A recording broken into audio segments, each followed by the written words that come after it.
Free to Be podcast. My name's Rachel Peru. Join me as I share a weekly dose of midlife inspiration, where you get to hear from some amazing people who are leaving a trail of inspiration along the way, breaking down midlife stereotypes and proving it's never too late to find your passion and purpose. From health, happiness, mindset to menopause, reinvention to rebelling, no subject is off limits. Living a life of liberty, free to be. Free to be whatever you want to be in midlife and beyond. Welcome back to a new week of Liberty Free to Be. I hope you are enjoying your summer. I'm not going to lie, going away to the Maldives has given me a real kind of boost and made me kind of relax and enjoy the summer even more. So I'm not complaining at all, but it's great to be back and back to it. And some of you may remember that just before lockdown, I entered a competition with BBC Radio Leeds. I think it was a national competition with BBC radio stations across the country looking for new presenters for radio shows. And because I love interviewing people, I also love music, I put myself forward and entered the competition. I actually got down to the last 5, which is amazing because I've never had an experience of radio other than doing this. And I learned so much from it. And the 2 people that were picked have gone on to do fantastic things. But whilst I was there, I met today's guest. Miranda Arieh is an award-winning motivational coach and mental health activist. And we both met outside Radio Leeds one afternoon before we were going in for one of our first sessions. And we were both nervous. And we both just hit it off, and I'm so glad that we were there to support one another. And she's constantly on the radio giving great advice and tips and sharing her expertise now, and I love hearing her. So we have got a lot to catch up on and a lot to talk about. Hello Miranda, how are you doing? Hi Rachel, I'm doing great, thank you. How are you? I'm good, thank you, and I'm so pleased that we finally get to catch up with each other. And we were thinking before we started about when it was we first met outside Radio Leeds, and you think it was about 2019. Yeah, an age ago, like a whole world pandemic has happened in the meantime, hasn't it? I know, and I was saying in the introduction about actually we were both stood outside, both of us nervous about what we had no idea what to expect about going in for this Radio Leeds competition. And actually now, and we'll talk about this a bit later, you're on the radio more than ever, which I absolutely love. Yeah, it just sometimes our manifestations take a little bit longer. They don't always go in our own timing, do they? Yeah. No. So before we get started, Miranda, I ask all my guests, how would you describe yourself today in 3 words and why? Oh, 3 words to describe myself. Brave, strong, bold. They're just the 3 words that just, yeah, came out the top of my head. The 3 Bs. And what makes you think of those words immediately? What do each of those words mean to you?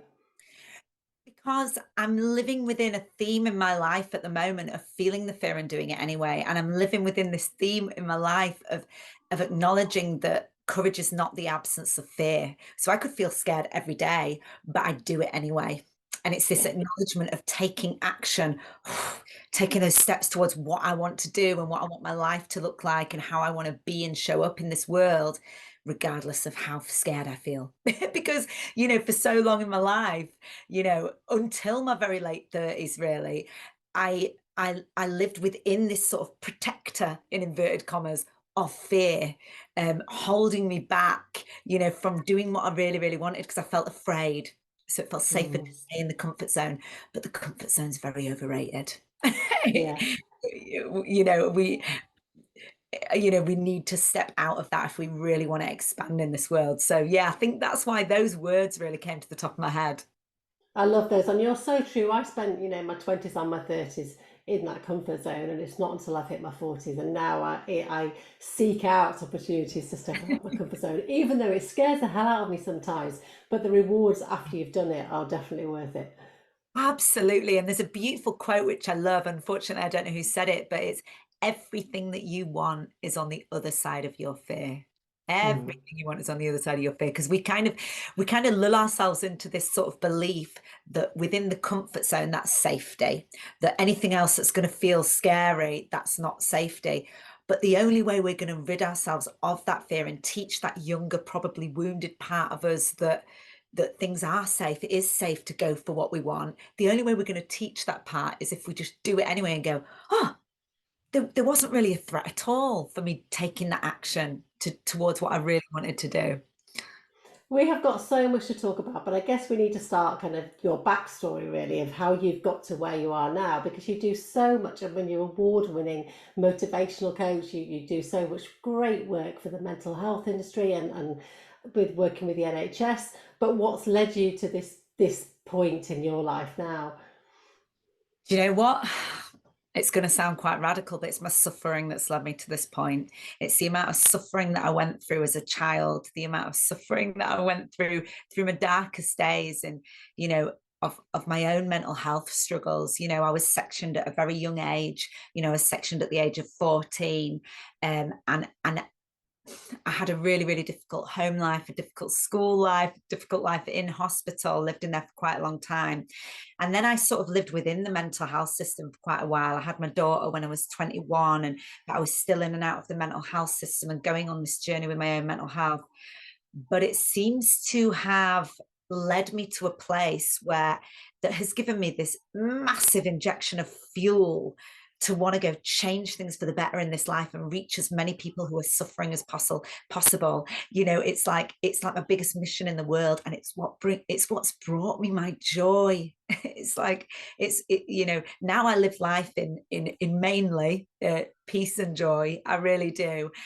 You know, obviously it got me ups and downs. Recovery is not an end point. I want to be very clear about that. Recovery is not, oh, suddenly, you know, oh, everything's fine now. Every day I'm in peace. Of course there's fear. Oh my goodness. Like I said before, we're humans. Yeah. However, it's going through those really darkest times that fired me up to see what I know my purpose is here now, which is to try and Excuse me, I'm sorry, I've got terrible hay fever. Oh, sorry. No, not at all. Talking about people who are suffering. Yeah. Sorry about that. Not at all. No, not at all.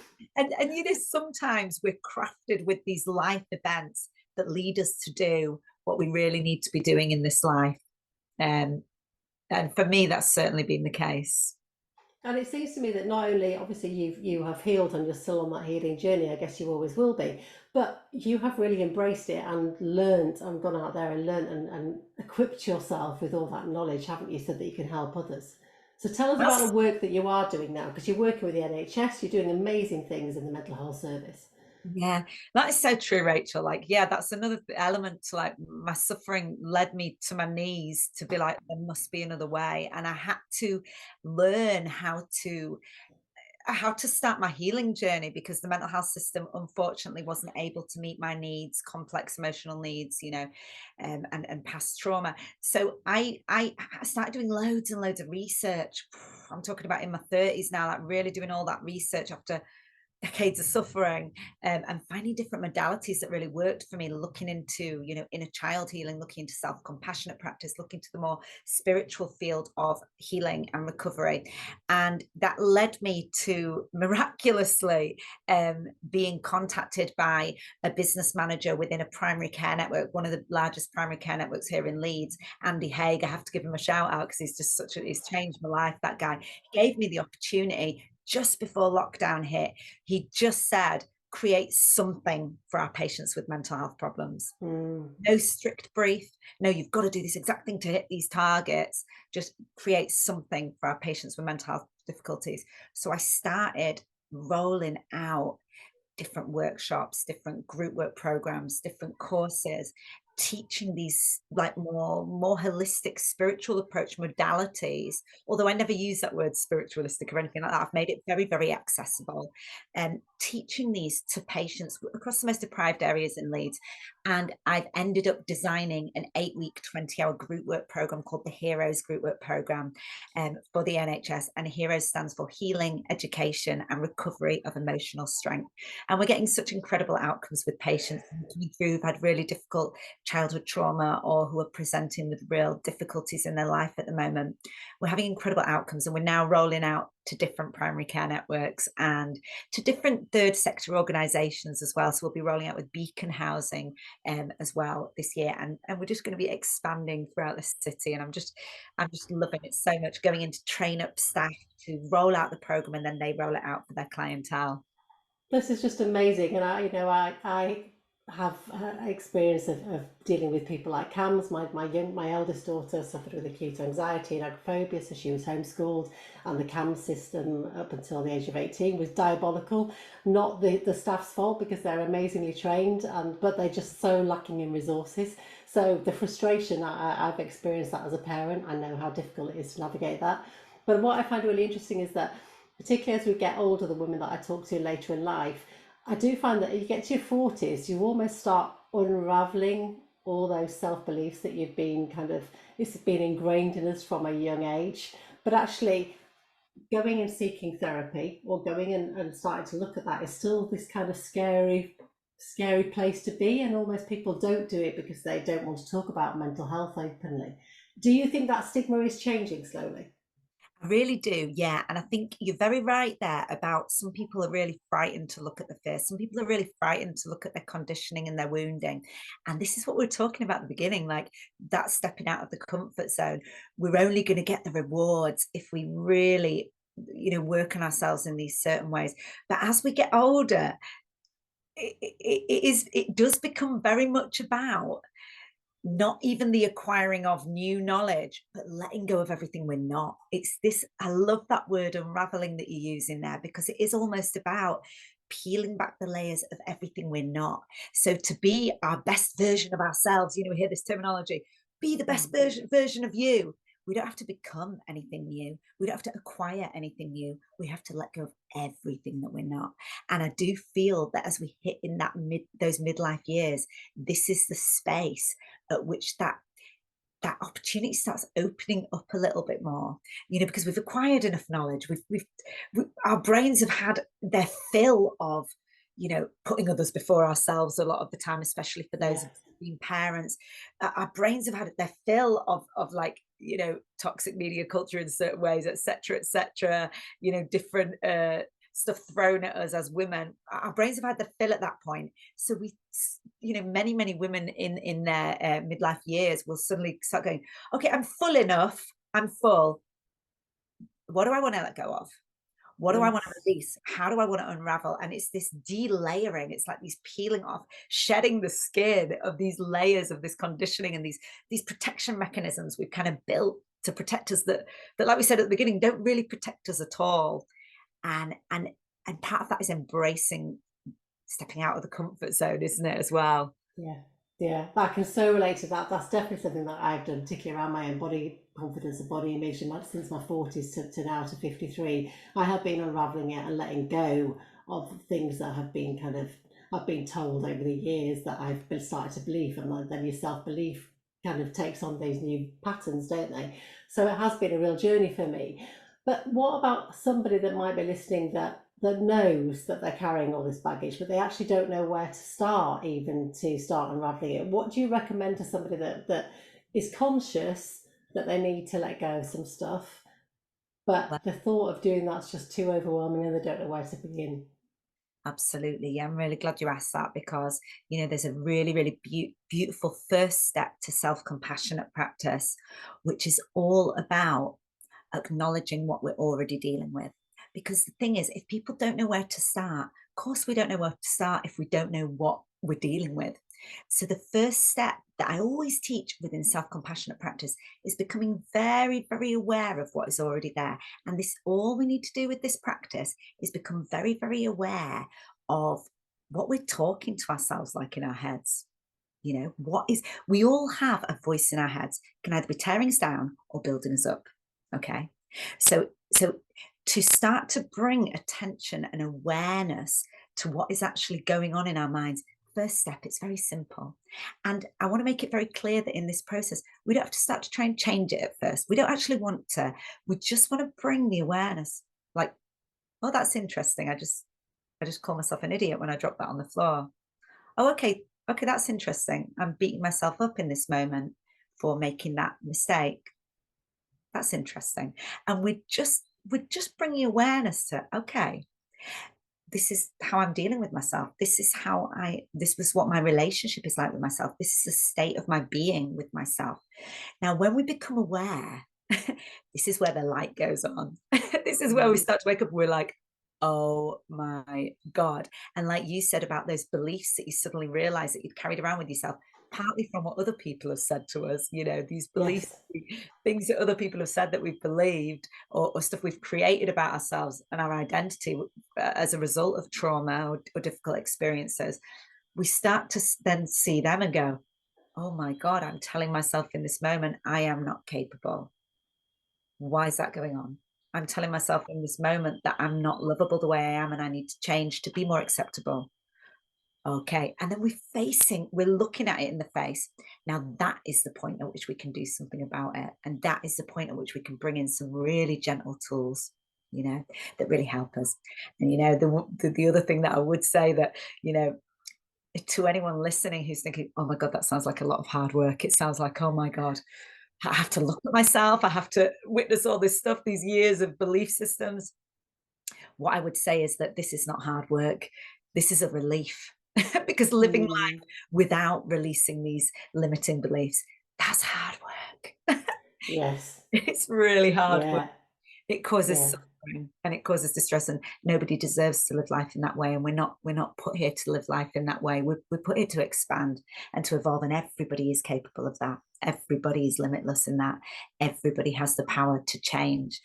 So it's not hard work at all. It's a relief. And once the momentum starts, it's like a dynamo. It will keep yeah. going.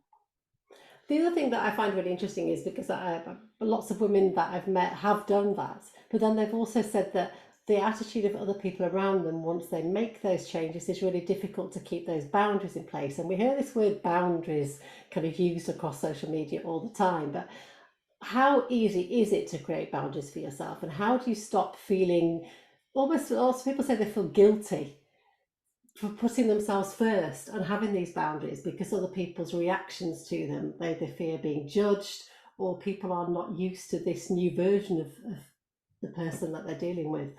Yeah, absolutely. And relationships do change as we change, because as we grow, we either grow together or we grow apart. So Yeah, some people in our lives, we do have to recognize that some people in our lives, they just might not be there and they might not be expansive. And if we see ourselves all as like beings vibrating at a certain frequency or energy, emotion is an energy. We're all buzzing at certain edges. If we're either aligned or we're not. And one of the common things that people who come to the group work program say, they might get to week 8 and be like, I suddenly don't want to hang around with my friends anymore. I suddenly don't want to be around the same people anymore as I used to, because they're shifting so much that they might not be aligned anymore. And I guess when it comes to other people's reactions, because some people can have odd reactions, they might feel bad about themselves. So one of the first things is to recognize that it's not personal. That if somebody's mm, having a bad reaction to you, they might be fearing that they're going to lose you because they see you growing and expanding off. So to recognize that we don't have to take it personally, to recognize that the other person might be in suffering on some level themselves, and work with them in that manner. But also sort of acknowledging that even if certain relationships end, or we're not as called to resonate with certain people, the space that is opened up by sometimes clearing that way is receptive, and it's filled with receptivity of new people, circumstances, life events that are aligned with where we're at. So it's not like, because a lot of people who are on the healing journey often say, similar to what you're saying, they're like, oh my God, I feel really alone in this because I don't know anyone else doing this work on themselves. yeah, But very rapidly, when they start to just embrace that as their highest priority, doing the work on themselves, putting themselves first, they very rapidly start to see, that some people melt away, or they might have to put boundaries in with certain people. But new events come and new people come, and we're attracted towards different circumstances. Boundaries are very important, and it is something, like you say, that's kind of bashed about a lot on social media, like a buzz phrase, isn't it? With yeah, boundaries, but I would say always that put ourselves first or to hold self-compassionate practice is not selfish at all. Because the kinder that we are to ourselves, the more nourishing we are in that relationship to ourselves, we have so much more to give, so much more to give. But it's within our own bubble, it's within our own protection. And we're able to serve more people. I mean, we've all experienced it when we've had a bad day and we're feeling terrible about ourselves. We snap at people. We don't Yeah. make eye contact with the woman at the checkout. We're just in a stress. We might have a bit of road rage when we're not feeling good about ourselves. Well, what if you're feeling good about yourself in your relationship with yourself and it was nourishing and nurturing? That light shines out. There's nothing selfish about self-compassionate practice. There's nothing selfish about you putting yourself first. That's such great advice, Miranda, honestly, because I mean it's so true, isn't it, that we've got to put ourselves first, because if we put ourselves first, then everybody else around us will be all right, because we're giving out this positive energy, we're more receptive, we're more communicative. It's more open, isn't it? Yeah, we are more open because these limiting beliefs, that we can see them almost like a defense, like a shield, like this. And we are closed off to connection. If we're not connected with ourselves, it's a lot harder to connect with others. It really is, So to work on your relationship with you, it's the greatest task ever given, especially as a woman, when a lot of us have been brought up, haven't we, to put others first. We really have. Yeah. Like, we've been brought up to, especially in terms of being a mother as well. Like, I'm a mother of a 16-year-old, and now she's 16. I'm suddenly like, oh my God, she's off into town by herself. Oh my Yeah. God, I've got a whole weekend to myself. I don't really even need to like check on her too much or pick her up even, and it's like suddenly, oh my God, I don't have to just be for another. And this is another magic of sort of midlife, isn't it, as well? Yeah, yeah, and it is, but it's also that's the kind of a time where people can have a big wobble, because if you are a parent, you've got this defined role as a mother, and then particularly like I've just gone through the empty nest, so my youngest has just finished university, my other two have left home, so that was really, I've actually loved it now, but initially it was like, well, who am I? Where do I fit in this family dynamics? And it's reconnecting with yourself. And that actually can throw up a whole new kind of array of issues, can't it, for people's mental health, because they're scared to even explore what they like doing, who they really are. They're finding time for themselves. Yeah, absolutely. Because sometimes you've never been asked that, like, what do you like? So sometimes Yeah. it's that rediscovery, that reconnection to self, like, what do I just like to do with my free time where I'm not on duty for someone else?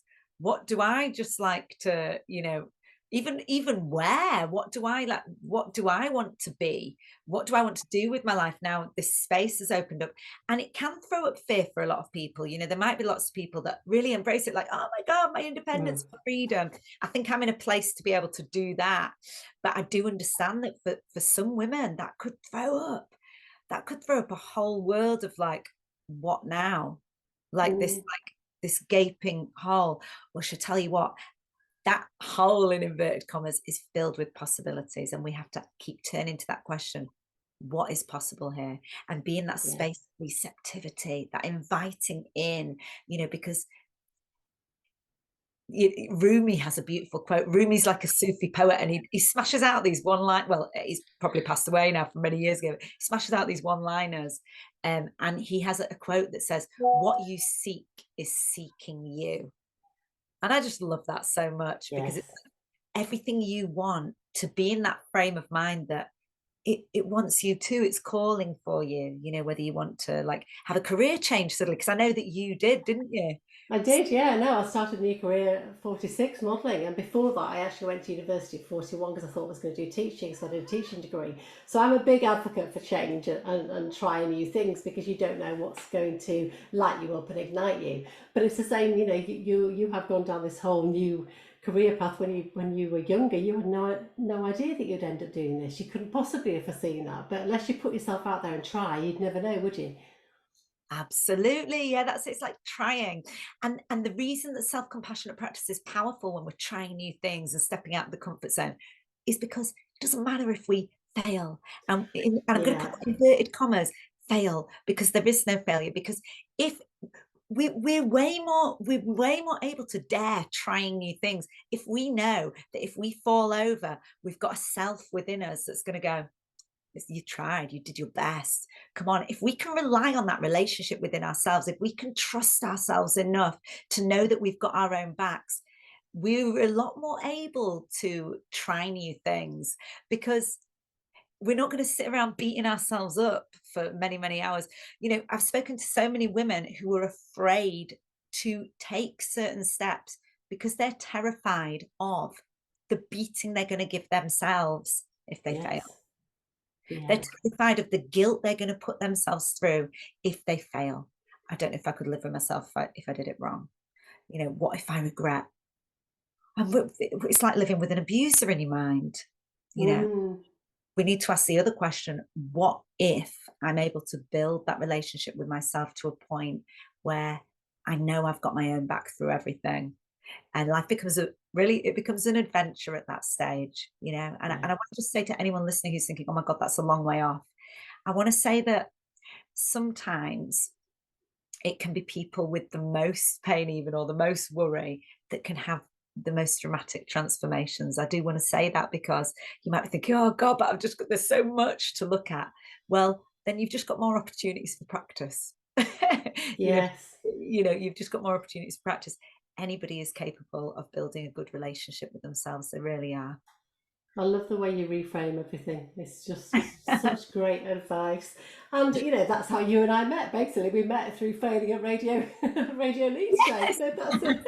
And I love that. And I don't see that as a failure. I love that opportunity. Met some amazing people, got some insight into how the radio works, encouraged me even more to keep going with the podcast. And if you sit back and worry about doing stuff, you'd never do anything. But what scares you now? What are the things that you do fear, but you still do anyway? But what are the things that you have to kind of do the work to make sure that you keep going?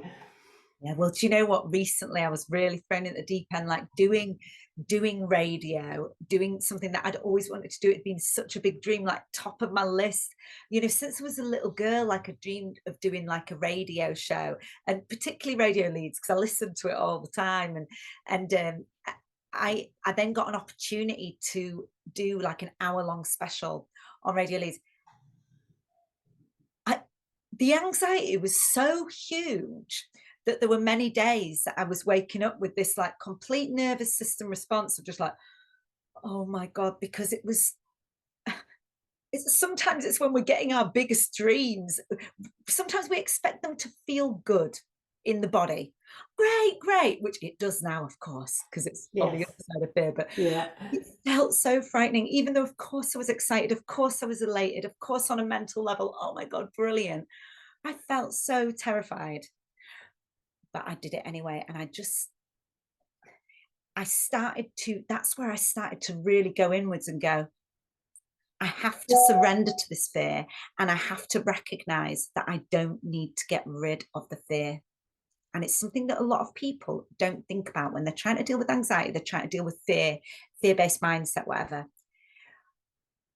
I want to make it very clear that we don't have to get rid of the fear. Now, that might sound a bit radical. It might sound a bit off the wall, because everywhere is like, no, we need to release the anxiety, get rid of the fear, get rid of.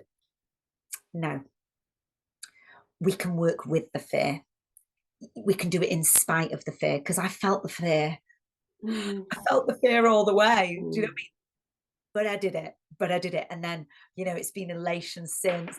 Even anxiety when I was listening to it. I mean, that's the most recent example. There's probably hundreds of examples where I feel frightened, doing so many things that I really love. But it's about doing them anyway, and knowing that I'm able to work with those parts of myself that are in suffering, that I'm able to hold them and go, oh, this is hard. This is something new. And of course, you're frightened. I speak to myself in that way. I've had to learn to speak to myself in a way and hold myself in a certain way. Oh, that feels really hard right now. You're really frightened, Mm. and your body's in a response right now. You're doing great, and you can do it anyway. And let's not let this get in the way. And it's this relationship that we build with ourselves that it is priceless. It is priceless, and it's accessible to everybody. It really And is. And you were amazing, and you would never have known. I've listened to it. You would never have known that you were nervous about it. And you have to send me the link so they can add this to the show notes so people can listen to it, because it was a great 1 hour episode. And what I find really interesting about somebody like you, and this is something that we all need to bear in mind when we watch people on social media, because you're a singer. I've seen you. You know, you're on stage, you're performing. You come across uber confident. That's your kind of creative space to let it all out, and you're fantastic. So then we all assume that seeing you do something like that means that you are uber confident all the time, but actually everyone has their own insecurities that they have to get past and push themselves to do. Just because you see that you're out there singing doesn't mean to say that you don't have those wobbles. Absolutely. And it's about not listening to the fear as much. We feel it. It's that feel the fear, do it anyway thing. It's like, I felt terrified before I did my last gig was in February. I was terrified. I couldn't sleep the night before. Felt terrified. It was just a gig at Seven Arts in Leeds, Chapel Allerton. But it was the first gig I'd done since lockdown. And honestly, really, really terrified. Really, like, as in, like, oh my God, you know, but just taking the action anyway, and there is everything we want is on the other side of fear.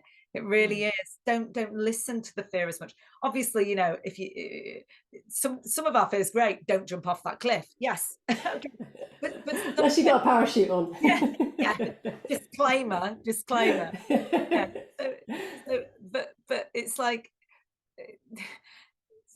sometimes we're gonna have to, at some point we're going to have to realize that the voices that are telling us to not do something that we really would love to do, that we visualize, oh, actually it would be nice if I could, we sometimes have to realize that that fear's lying to us, that we are capable.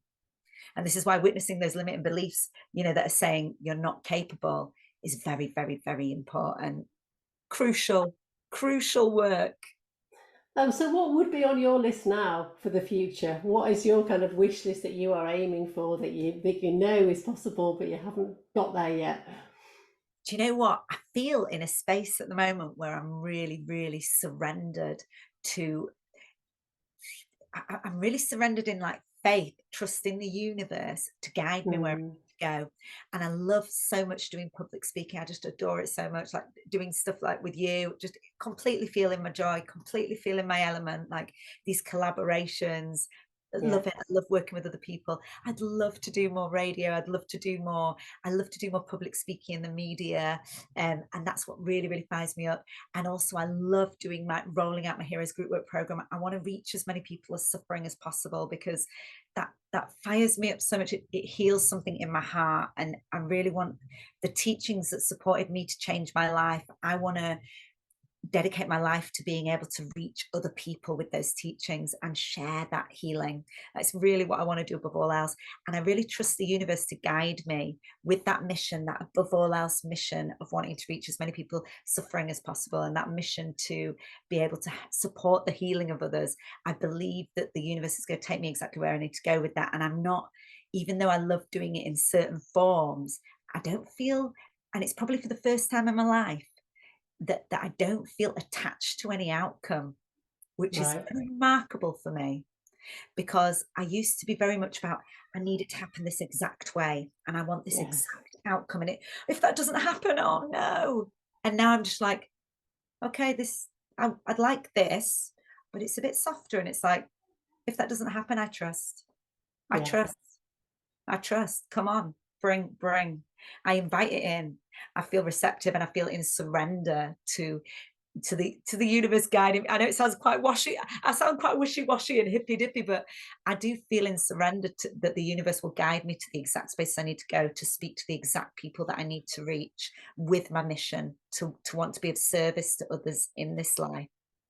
And look what you're doing already, and I have no doubt that you will achieve so much more and reach so many poor people, which is so important. And you know, especially because of the way that the mental health service is, we need people like you there that are championing and having other people's backs and doing the work that you're doing. So I love that. But how can people find you, Miranda? How can they find out more about what you're doing and the work that you're doing and the courses? I'm on all the socials. I'm at Miranda Arieh, and you can always find me as well on my website, mirandaarieh.co.uk.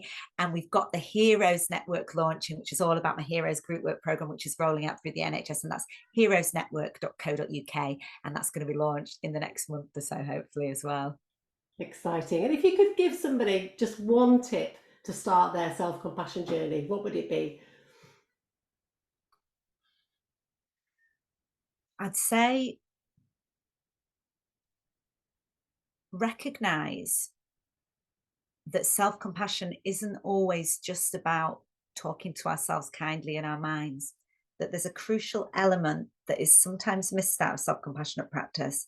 And it's about this common humanity element, which means we spare a thought for all others going through the exact suffering that we are.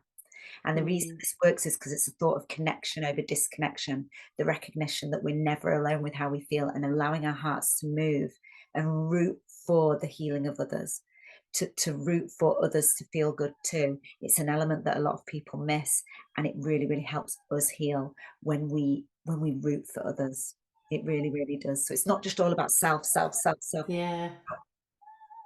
And I believe that's important when we talk about self-compassionate practice, to also include the element of I root for all others going through exactly what I am right now. Thank you so much. Great advice. So my last question that I ask all my guests, liberty, free to be. What does free to be mean to Miranda? It means being authentic and being okay with being authentic, and not abandoning the parts of me that want to share my true self. So not brushing them under the carpet, but being able to embody the truth of who I am. Beautiful. Thank you so much. I could talk to you for so much longer, and you have offered some great advice and tips there. So thank you so much for sharing, and keep being fabulous, doing all the work that you're doing. And I look forward to following your journey. Thank you so much, Rachel. And likewise as well. Love all the work that you're doing. It's absolutely phenomenal and life-changing for so many. So thank you. Thank you. See you soon, hopefully. Thank you. See you soon, Rachel. See you soon. Bye. Bye. Bye. So many great tips and advice there from Miranda. And just remember, it's, self-compassion. It's not selfish to put yourself first and make sure that you are okay. It's like that thing on the airlines, isn't it? When they tell you when they do the briefing, they tell you to put your own life jacket and oxygen mask on first, because you need to be okay before you can help others. And it's exactly the same. That's how we should look at self-compassion. We have to put ourselves first so that we can be okay to then have better relationships with all those around us. So great advice. And also I love the fact that we talked about, fearing change, fearing stepping out of our comfort zone, fearing failure, and the rewards once you have faced those fears can be huge. And I know from my own experience that stepping out of my comfort zone on a regular basis has taken me and given me so many different experiences that I never would have had the confidence to do in my 20s and 30s. And it is actually how I have grown and found this newfound confidence.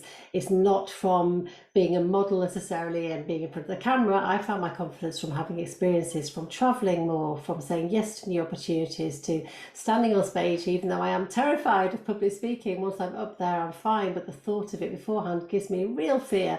But you've got to push past that, because the rewards at the other side, like Miranda said, are definitely worth it. So if you are sat on something that you know that you really want to change about life for you, then write it down. Think of all the things that you could do to make a small step.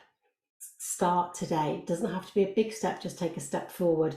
That might be writing a list down of what you want to do, writing it down and putting it out there. It might be writing a list of how you're going to do it and what step you could take today. If you want to learn something, it might be that you go and research for half an hour on where you could go and learn it. But start today. You don't have to start big, but just start today, because the more you do it, then the more you will take those steps forward, and the fear will become less because you're actually taking action. The fear of not doing something scares me now more than the fear of doing it, because I don't want to look back and think, I wish I'd tried this, what if? because you just don't know what's ahead of you. So another great episode. I will be back next week, but in the meantime, don't forget to go and subscribe to the podcast. It's available on all podcast platforms, so go and give it a subscribe.